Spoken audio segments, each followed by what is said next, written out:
Hello armies, চলে এলাম নতুন আরেকটা ভিডিও নিয়ে।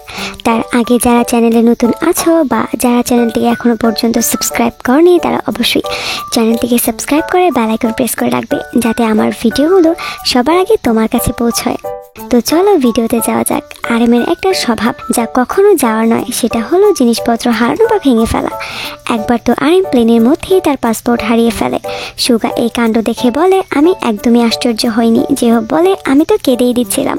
জিন বলে, হতাশায় আমি প্রায় শেষ হয়ে যাচ্ছিলাম। জঙ্কুক বলে, আমি প্রায় অভিশাপ দিতে যাচ্ছিলাম। এদের কথা শুনে বুঝতেই পারছো আরএমের এসব কাণ্ড তাদের কেমন লাগে।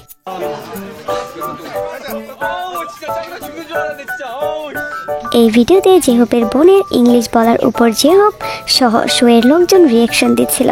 তখন জিওয়ের এত ভালো ইংলিশ দেখে বাকিরা বলে, তোমার বোন এত ভালো ইংলিশ বলে। তখন হবি বলে, হ্যাঁ, কারণ সে ইউএসএ থেকে পড়াশোনা করেছে। তখন শোয়ের হোস্ট বলে, আর তুমি তো শুধু হোয়াট সাইজ, হাফ সাইজ ছাড়া কিছুই বলতে পারো না। এটা অনেক ফানি ছিল।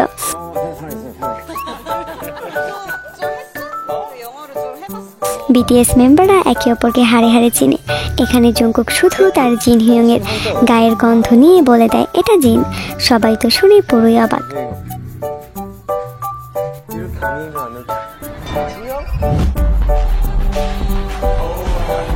এভরিওয়ান, জিন হিয়ংয়ের কোন জিনিসটা তোমাদের অপছন্দ? আমার তো কিছুই পছন্দ না তার। সেটা শুনে জিন ফটোকার্ড ছুঁড়ে মারে, যেটা ভুলে আর্মিটির হাতে গিয়ে লাগে। যেটা দেখে জঙ্কুক আর জিমিন উল্টো উড়াধুরা জিনকে মারা শুরু করে।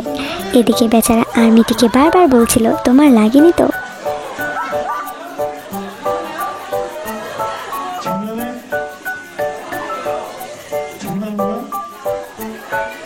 এমন কিউটভাবে সরি বলছে কেন জানো?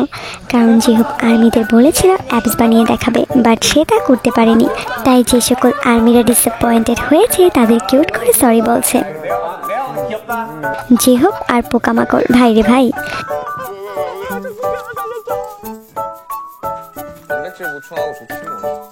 জঙ্কুক তার হবি হিয়ংকে জড়িয়ে ধরে সরি বলছে, কারণ সে তার হিয়ংয়ের জন্য গিফট আনতে ভুলে গেছে। তাই হবি বলে, তোর উপস্থিতি আমার জন্য উপহারের মতো।